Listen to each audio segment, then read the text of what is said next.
ፋሌክ ሰመይ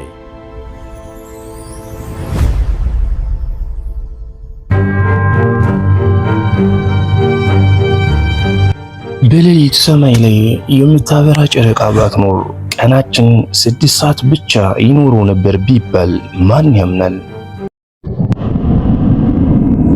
ከ380 ሺህ ኪሎ ሜትር ርቀት ላይ ሆና የዓለማችንን ውቅያኖሶች የምታንቀሳቅስ የምድርን መወዛወዝ አስቁማ በስርዓት በምህዋሯ ላይ እንድትሽከረከር ያደረገችውና 4 ወቅቶች ሰላማዊ ሽግግር እንዲኖራቸው አስተዋጽኦ አላት ብላችሁስ?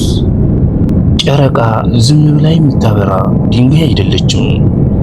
የምድርን ሕይወትና መረጋጋት የምትጠብቅ ታላቅ ጥበብ እንጂ። ይህንን ድንቅ ምስጢር ለማየት ዛሬ ጉዞአችንን ወደ ጨረቃችን አድርገናል። ጨረቃ የራሷ ብርሃን የላትም። በሌሊት የምታበራልን የፀሐይ ብርሃንን እንደ ታላቅ መስታወት ተቀብላ ወደ ምድር በመመለስ ነው። ፈጣሪ ይህችን ድንቅ ፕላኔት በሌሊት ፍጹም ጨለማ ውስጥ እንዳትቀር ብርሃን የሚያንጸባርቅ ታላቅ መብራት አድርጎ በሰማይ ላይ ቢሰቅላትም የጨረቃ ጥቅም ግን ብርሃን መስጠት ብቻ አይደለም። ምክንያቱም ጨረቃ በምድር ውቅያኖሶች ላይ የምታሳድረው የስበት ኃይል እጅግ አስደናቂ ነው። የባህር ውሃ ወደ ላይ እንዲነሳና እንዲጎድል በማድረግ የውቅያኖስ ሕይወታውያን ኦክሲጅንና ምግብ እንዲያገኙ ታደርጋለች። ጨረቃ የባህርን ደም ስር የምታንቀሳቅስ የማትታይ እጅ ናት። ይህ የውሃ እንቅስቃሴ ደግሞ ከምድር መረጋጋት ጋር የተያያዘ ነው። ጨረቃ ባትኖር ኖሮ ምድር በራሷ ዛቢያ ላይ እንደ እብድ እየተወዛወዘች ትሽከረከር ነበር። የጨረቃ ስበት ግን ምድር በቋሚ ሚዛን 23.5 ዲግሪ ዘንበል ብላ እንድትረጋጋ ያደርጋታል። ይህ መረጋጋት ደግሞ በምድር ላይ ያሉትን 4ቱን ወቅቶች ማለትም ክረምት፣ መጸው፣ በጋና ጸደይ በተስተካከለ ሁኔታ እንዲፈራረቁ አድርጓል። ይህ ብቻ አይደለም። የጨረቃ ስበት የምድርን የመሽከርከር ፍጥነት በመክታት ቀናችን 24 ሰዓት ብቻ እንዲሆን ያደርጋል። ጨረቃ ባትኖር ኖሮ ምድር በከፍተኛ ፍጥነት ትሽከረከር ነበር። ቀኑም የ6 ሰዓት ብቻ ይሆንና በዚያ ምክንያት ደግሞ በምድር ላይ አጥፊ አውሎ ነፋሶች ዘወትር ይነሳሉ። የጨረቃ ህልውና ለኛ ሰላምና እርጋታን ይሰጠናል። ስለ ጨረቃ ሌላ አስደናቂ እውነታ ልንገራችሁ። እኛ ከምድር ሆነን ሁልጊዜ የምናየው አንደኛውን ጎኗን ብቻ ነው። ጨረቃ በራሷ ዛቢያ ላይ የምትሽከረከርበት ፍጥነትና ምድርን የምትዞርበት ፍጥነት ፍጹም እኩል ነው። ስለሆነም ጀርባዋን ፈጽሞ ወደ ምድር አታዞርም። ይህ ፍጹም ስሌት ዝም ብሎ የሆነ እንዳይመስላችሁ። ወደ ምድር ፈጽሞ ወደ ማይታየው የጨረቃ ክፍል ብንሄድ በሺዎች የሚቆጠሩ ግዙፍ ጉድጓዶችን እናያለን።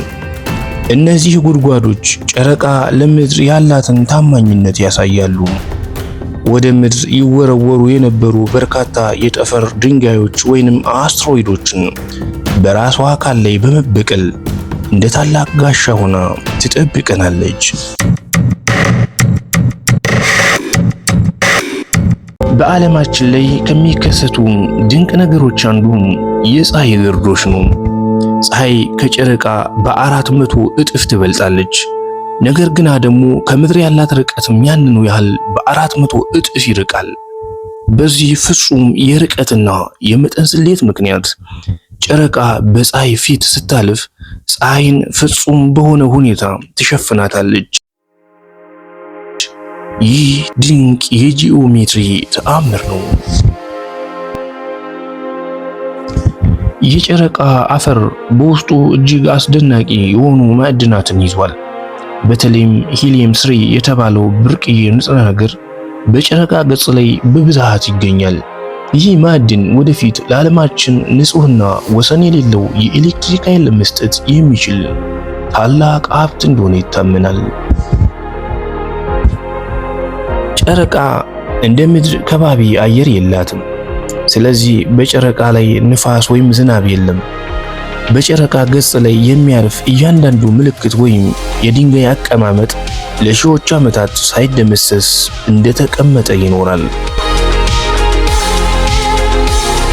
ጨረቃችን የጊዜ ማስታወሻ ደብተር ናት። የጨረቃ ተጽዕኖ በሰዎችና በባህር ላይ ብቻ ያበቃ አይደለም። በምድር ላይ ያሉ በርካታ እንስሳት እንደ የባህር ኤሊዎችና ወፎች በጨረቃ ብርሃን ደረጃዎች ወይም ሙን ፌዝስ እየተመሩ የመራቢያና የጉዞ ጊዜያቸውን ይወስናሉ። ጨረቃችን የተፈጥሮ የሰዓት ደወል ናትና በየወሩ ጨረቃ ቅርጿን ስትቀይር እንመለከታለን። ከቀጭን ጨረቃ ተነስታ ወደ ሙሉ ወርቅነት ስትቀየር፣ ይህ ለሰዎች የወራትና የዘመናት መቁጠሪያ ሆኖ ያገለግላል። ጥንታውያን ማህበረሰቦች ሙሉ በሙሉ የቀን መቁጠሪያቸውን በጨረቃ ዑደት ላይ ነበር አድርገው ይኖሩ የነበር። በጨረቃ ላይ ያለው የሙቀት ልዩነት እጅግ አሰቃቂ ነው። ፀሐይ በሚያርፍበት በኩል ሙቀቱ የፈላ ውሃ ያህል ነው፣ ወደ 120 ሴንቲግሬድ ይደርሳል። በጨለማማው የጨረቃ ክፍል ደግሞ ከዜሮ በታች 130 ዲግሪ ሴንቲግሬድ ነው።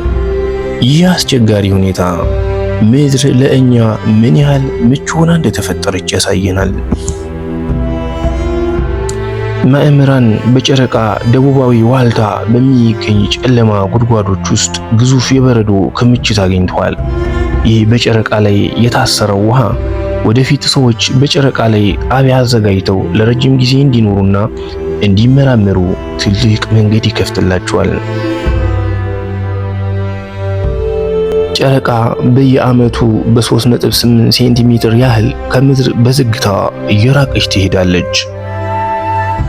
ነገር ግን ይህ ርቀት እጅግ አነስተኛ በመሆኑ ለብዙ ሚሊዮን ዓመታት የምድርን ሚዛን ሳታበላሽ በታማኝነት እንድትጠብቀን በጥበብ ተሰልቶ እየተደረገ ነው። ጨረቃ የሰው ልጅ ከምድር ወጥቶ እግሩን የረገጠባት ብቸኛ የጠፈር አካል ናት። የሰው ልጅ አእምሮና ምርምር ወደ ላቀ ደረጃ ያሸጋገረች የሳይንስና የቴክኖሎጂ በር ከፋችም ሆና አገልግላናለች። የጨረቃ ጥቅም የሳይንስ እውነታ ብቻ አይደለም። ውበቷ ለቅኔ፣ ለግጥምና ለሰው ልጅ መንፈሳዊ እርካታ ትልቅ ስጦታ ነው። በጨለማው ሰማይ ላይ ሆና የተፈጥሮን ድንቅ ሥራ በጸጥታ ታበስረናለችና ይህች የሌሊት ንግሥት የሆነች ጨረቃ የምድር ታማኝ ዘበኛና የፈጣሪ ታላቅ ጥበብ ማሳያ ናት። በሰማይ ላይ በምታበራበት እያንዳንዱ ምሽት በምድር ያለውን ታላቅ ሚዛንና ሥርዓት በጸጥታ ታስታውሰናለች።